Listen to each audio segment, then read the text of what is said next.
여러분 안녕하십니까?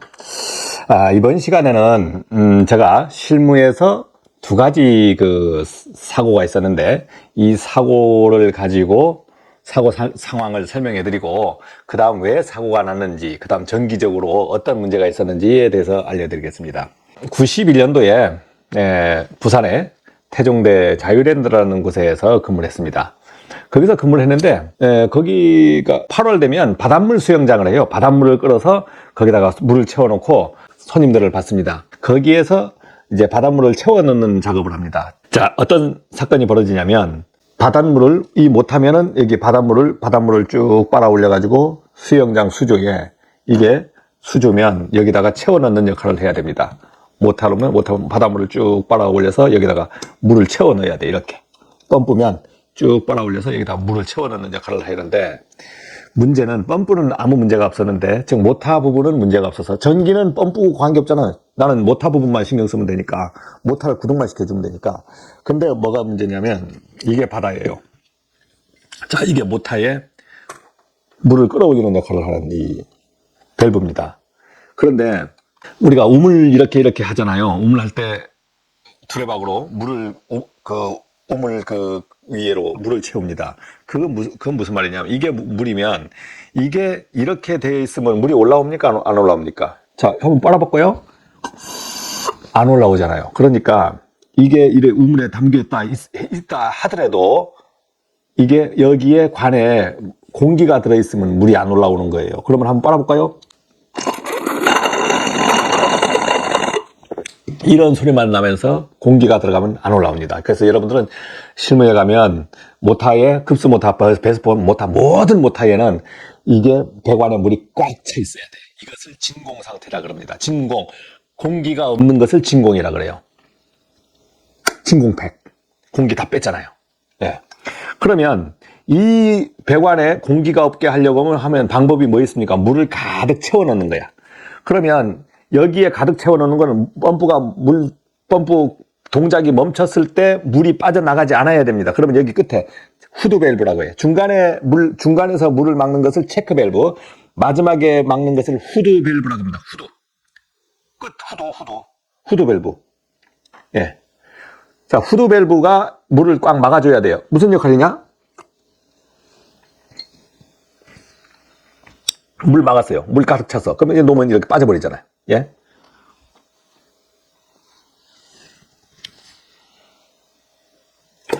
후드 밸브가 고장나면 물이 빠져버리는 겁니다. 이게 고장난 거예요. 이게 고장났어요. 확인해보니까 물이 안 올라와서 보니까 후드 밸브, 제가 이제 물안경을 끼고 해병대 출신이라고 들어갔죠. 가서 보니까 후드 밸브가 고장나 있는 거예요. 제가 그걸 고치지 못하죠. 왜냐하면 잠수를 해서 오랫동안 물속에서 작업을 해야 되니까 한 1시간 정도나 30분 이상 작업을 해야 돼. 후드 밸브는 사왔어요. 후드 밸브는 다 제품이 팝니다. 사왔어요. 고장난 걸 확인하니까 오후 한 3-4시에서 사온 것 같아요. 자, 근데 제가 들어간데 입사해서 얼마 안 됐을 때입니다. 근데 저는 이제 공장에서 2년 가까이 근무하면서 이제 전기기사 초임 시절에 공장에서 근무하면서 모타, 자동 제어, Y델타 실무에서 그 이론으로 배웠던 걸 다 연습하면서 만지고 판넬을 다 만들면서 17개월 동안 연말을 충분히 한 상태였어요. 근데 제가 현장에는 없었고 우리 그 과장님이 어디 아는 사람을 데려다가, 야, 이거 고장났는데 어떻게 할 방법 없나 하니까, 이 사람은 전기쟁이가 아니야. 이거 됩니다 하더니만, 어떻게 물을 한번 깔짝깔짝 올리면 안 되겠냐. 그러면 바닷물이 깔짝깔짝 하면서 채워질 거다. 그러면 어떻게 모터를 기동시키냐. 모터를 수동 위치해 놓고 누른 버튼 스위치를 이렇게 하겠다는 거야. 결과가 그리 된 겁니까? 갔다 와 보니까 그리 된 거야. 제가 딱 보니까 그렇게 했대요. 그 사람은 지급 기동이 뭔지 Y델타 기동인지 뭔지 모르는 거예요. 지급은 이거 30마력 못하기 때문에 대용량까지는 안 가요. 중용량 이상 간 거야. 우리가 소용량인 거는 지급 기동을 해. 그 여러분들 기사 시험 볼 때는 7.5kg 이상인지 10kg 이상인지 그 기준은 정확하게 모르겠습니다. 정답은. 그대로 그냥 운전시켜버리면 붕 하면 모터가 순간적으로 가만히 있다가 돌려고 하면 힘들잖아요. 하면서 그때 대전류가 먹는 거야. 그러면 직입기동, 직접 바로 기동시켜버렸을 때는 5에서 7배의 직입기동이 더 전류가 먹는 거야. 그러면 30마력이면 이제 계산해 보면 이게 몇 암페어냐면요. 35암페어 됩니다. 30마력이면 계산해 보면 35암페어가 돼요. 운전자유가. 그런데 지극경하면 251암페어가 먹는 겁니다. 그럼 마그네트 접점이 251암페어를 버틸 수 있어야 되는데 마그네트 끝에 은으로 되어 있습니다. 동으로 동판 위에 은이 접점. 동은 약하잖아. 동은 딱 하면 팍 타버리니까 은이 단단해. 은은 전기가 또 잘 흐르는 거야. 그러니까 은 접점으로 은으로 이렇게 용접이 됐어요. 그래서 딱 붙으면 은이 붙었다 떨어졌다 하면서 이제 마그네트 접점 역할을 하는데 이제 스파크에 좀 강하게끔 하는 거지. 그런데 250 그 사람이 깔짝깔짝 할 때 이걸 탁 붙어서 마그네트는 딱 붙이는 역할을 하는 거야. 힘으로 전자힘, 전자력. 그 딱 붙어야 되는데 이걸 깔딱깔딱 해버리니까 251암페어가 퍽퍽퍽 하면서 불나버리는 거예요. 이게 열 받아서 접점이 다 타버리는 거야. 그러면서 나머지는 어떻게? 동판이니까 거기서 스파크가 나요. 불꽃이 나면서 불꽃은 뭐 그냥 은인데도 불꽃이 팍팍팍 튀는 거예요. 불꽃이 나면서 이제 화재로 변해버립니다. 마그네트 밖으로 불꽃이 나오면서 그 옆에 제일 약한 게 조작선이 비닐전련제선이야. 불 잘 타요. 하면서 판넬을 다 태워버린 거야. 시커멓게 전부 녹아내렸더라고. 플라스틱 이거 뭐가. 그래서 이거 Y델타 기동을 하면 3분의 1 전류거든요. 251암페어에 3분의 1 전류가 먹으니까 한 83암페어 밖에 안 돼. 그럼 이 마그네트는 83암페어는 직입기동 딱딱딱딱 해도 버텨내는데 251암페어는 못 버텨냈던 거예요. 결과는 뭐 지금 그것도 하나의 원인을 제가 여러분들한테 얘기해 주는 거고, 두 번째는 판넬이 홀라당 탔으니까 이거 수리해야 될 거 아닙니까? 전기기사가 이거 몰라요? 외주 주세요. 자, 내일 모레부터 영업을 해서 수백만 원씩을 벌어야 되는데 기업은 벌어야 되죠. 이 기업의 목표가 뭡니까? 이윤추구입니다. 이윤추구. 돈을 벌어야 돼. 그런데 안 돼봐. 손실이 뭐. 보름을 만약 판넬을 묶어치면 돌릴 방법이 없잖아. 물 채울 방법이 없잖아. 그 보름이면 영업이 끝나버리는데. 자, 전기기사가 못하게도 자빠지면 못하면 못하는 거죠. 전기사 책임 안 묻습니다.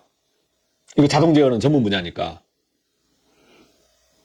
근데 뭐 제가 누구예요?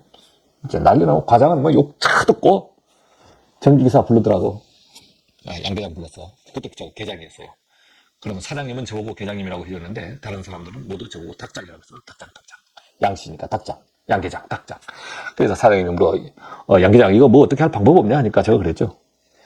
사장님, 뭐 잘하면 제가 내일 아침까지 고칠 수 있겠습니다 하니까 그래 하면서 얼마면 돈 얼마든지 가져가래. 우리는 그땐 전부 현찰, 랜드에는 현찰만 들어오니까 현찰을 뭐 몇십만 원 가지고 갔던 것 같아. 그래 자갈치 시장 가서 마그네트랑 모든 거 다 사와가지고 8시부터 우리 직원 2명하고 판넬을 다 뜯어냅니다. 뜯어내고 긁어내고 화재난 거 긁어내고 페인트 칠도 좀 해야 되는데 뭐 페인트 없잖아. 그러니까 뭐 스프레이로 그냥 쫙쫙 칠해서 빨리빨리 말려야 되니까 칠한 다음에 밤 10시 넘어서부터 작업을 했어요.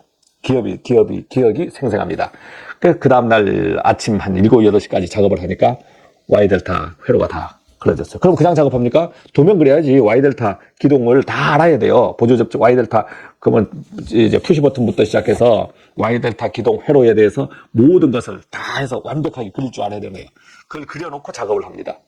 그래서 제가 여러분들한테 이제 실무 강의를 하면서 Y델타라든가 정역장 모든 시퀀스 회로를 가지고 그리고 실제 배선도 하고. 그럼 기능사처럼 하느냐? 아닙니다. 기사는 그렇게 하면 안 돼요. 기사는 작업형이 아닙니다. 기사는 도면을 그리는 거예요. 그래서 여러분은 그 도면을 그릴 줄도 알아야 되고 실무에서 기회에 있으면 직접 손 조작으로도 할 줄 알아야 되고 우리가 필요한 회로를 말로 구상을 합니다. 기사는 어떠한 설계가 나와. 그럼 구상, 요렇게 하는 것을 할 수 있겠냐 하면 기사는 말로 들어. 그럼 그것을 도면으로 그려내. 그 다음 작업해. 이게 기사야. 기능사는 이거 이렇게. 우리 몰라요. 뭐 그려진 거 있으면 우리는 할 수는 있어요. 그려진 거 있으면 이게 기능사입니다. 그래서 그 수영장을 고쳐냈습니다. 고쳐냈고. 그러니까 이제 오늘 제가 여러분들한테 가르쳐 드리는 건 후드. 모터에는 진공이 안 돼 있으면 모터에 공기가 들어가 있으면 문제가 된다. 그래서 이런 펌프 모다가 순환 펌프 모다도 공기가 들어갑니다. 그러다 보면 막 모터가 떨기도 하고 그 다음에 뭐 전류가, 전격 전류가 한 80A가 흘러야 될 부분에 뭐 만약에 한 60A가 흘리면서 물이 순환이 잘 안 되고 그러면 기계팀에서 전기기사를 불러서 원인을 묻습니다.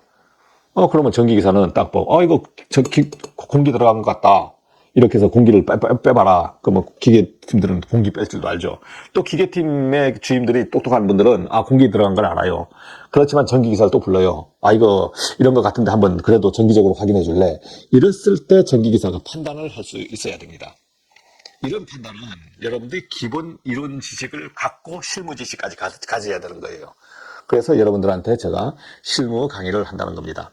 두 번째는 어떤 사건이 있었냐면요.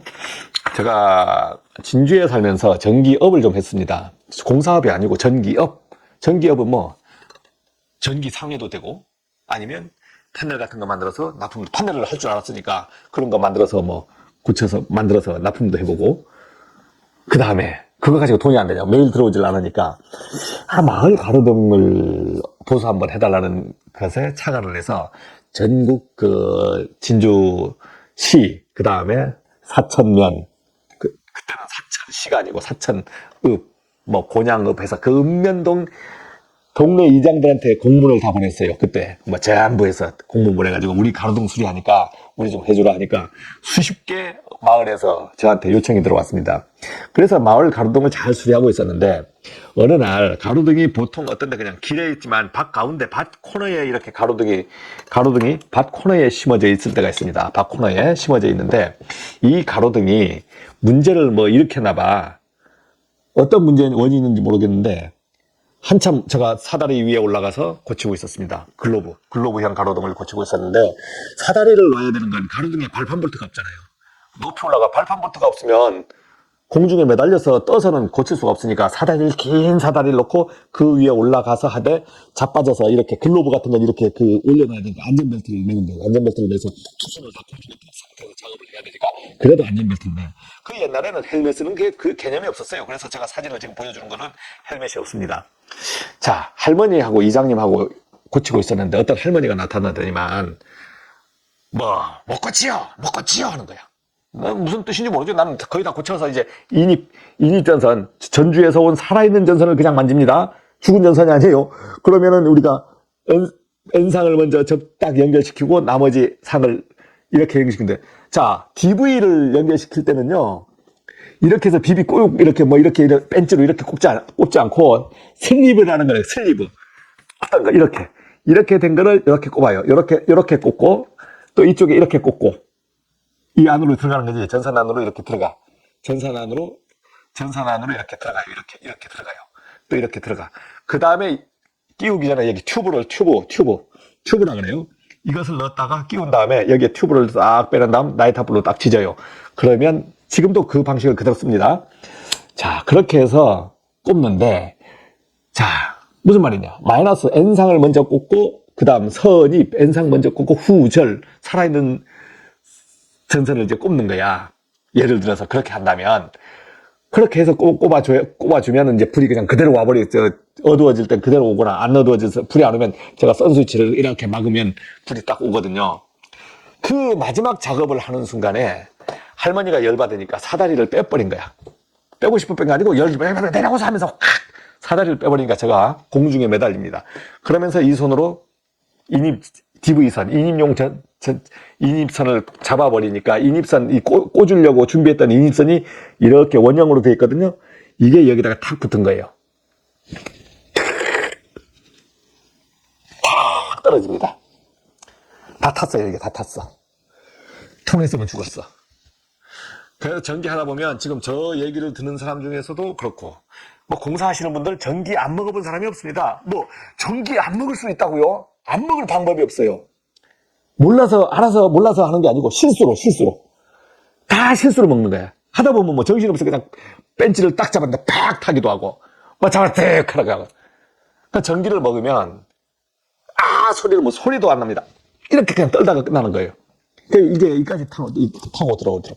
전기 통한 사람들은 보면 딱 얘기를 해요. 이까지 타더라, 이까지 타고 들어오더라. 느낌이 오면 찌까지 다 통해요. 이리만 안 통하는 거야.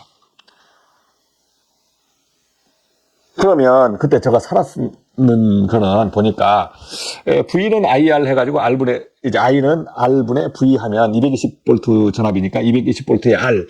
그러면 저항을 얼마로 볼 것이냐.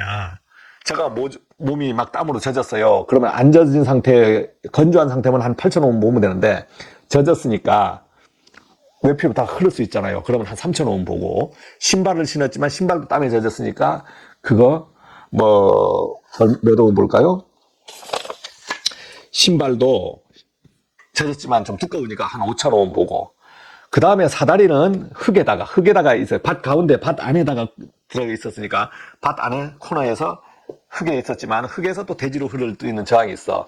그것을 뭐 한 2,000오hm 본다. 그러면 전체적인 저항이 10,000ohm입니다. 10,000ohm. 10,000ohm을 220으로 나누어 버리면 그 다음 미리암페어 1000을 곱해주면 22mA가 됩니다. 그리 되면은 30mA가 우리가 한계적 사람이 위험하다는 전류치가 30mm 이상이면 30mm 이상이거든요. 그때 차단기가 동작하는 거야. 누전 차단기가. 그때는 가로등에 누전 차단기 동작 안 합니다. 왜냐면 누전 차단기 역할을 못해서 전주에서 온 전선이 그대로 붙어버린 거기 때문에 그 누전 차단기하고는 관계없어요. 그냥 죽으면 죽는 거야. 그냥 턱 죽든가 살든가 하는 거예요. 그러니까 지금 제가 계산해 보니까 지금 죽지 않았으니까 그래서 한 22mAh 좀 된 거 아닌가. 그 22mAh 하면 아주 충격이 큰 거. 이렇게 붙다가 타버리는 거. 이 정도의 전류가 되는 겁니다. 그 여러분들이 찌릿하는 전류가 그냥 우리가 한 5mA 정도 보고요. 뭐 1mm, 2mA는 그 많이 느끼지 못하고, 뭐 10mA 하면 뜨거 정도 되고, 22mA 하면 탁 붙어가지고 떨어질 때까지 버티는 거고. 그러다가 저항이 통통해버리면 죽는 겁니다. 자, 그래서 여러분들이 이렇게 하다 보면, 저 선생님이 왜 살아있는 전선을 저리 하냐, 요리 하냐 막 하지만, 실제 그걸 보여드리는 거예요. 실제 실무에 와서 일을 해보시면 살아있는 전선 차단기를 못 내리는 상황이 많이 옵니다. 왜? 요 회로를 같이 차단기에 묶인 회로를 만져줘야 되는데 이걸 내리면 지금 실험하던 장비가 꺼진다든가 아니면 고가에 뭘 하고 있는 것이 전기가 차단되면 문제가 생긴다든가 해서 차단기를 못 내리는 상황이 와버리는 거야. 그러면 살아있는 자체에서 조심하면서 해줘야 되는 게 있습니다. 전기기사는 그러면 이거 저는 안전이 문제라서 죽기 싫어서 못합니다 하면은 그 사람은 X자 전기기사가 되고 알겠습니다 그래서 딱 해내면 프로가 되는 겁니다. 프로하고 프로 아닌 사람의 차이는 마음 하나 종이 한 장 차이예요. 해내느냐 못 해내느냐의 차이입니다. 기술적인 차이가 아니에요. 그 사람이 해내느냐 못 해내느냐의 차이가 프로하고 아마추어의 차이입니다. 그래서 여러분들은 이제 제가 절실히 느꼈던 건 저도 몰랐을 때 누구 하나 이런 걸 좀 가르쳐 줬으면 좋겠더라고. 그래 가르쳐 주는 사람이 없어요. 그래서 제가 이제 정년 다 됐고 이제 완전히 전기에 손을 놓고 이제 하기 전에 이 유튜브라는 세상에 왔으니까 유튜브를 통해서 우리 커 오시는 분들 똑똑하신 분 말고 절실하신 분, 실무에서 저런 걸 좀 알고 싶은 분한테는 제가 좀 지식이 부족하지만 좀 전달을 좀 해줘야 되겠다.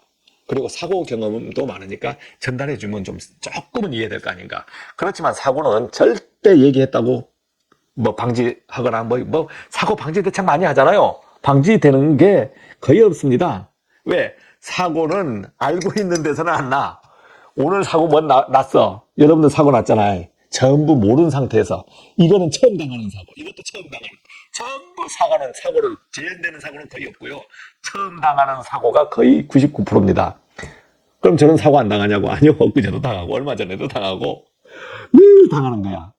사고는 무슨 설비사고만 있는 게 아니잖아요. 소장으로 근무해보면 인사사고, 관리자사고, 직원사고, 노동부 고발사고, 어디에 뭔 사고, 오만 사고. 이거 다 사고입니다. 다 사고. 예. 그래서 여러분들 앞으로도 사고 사례를 가지고 여러분들 실무에서 이해하기 쉽도록 설명하면서 실무 강의를 하겠습니다. 고맙습니다.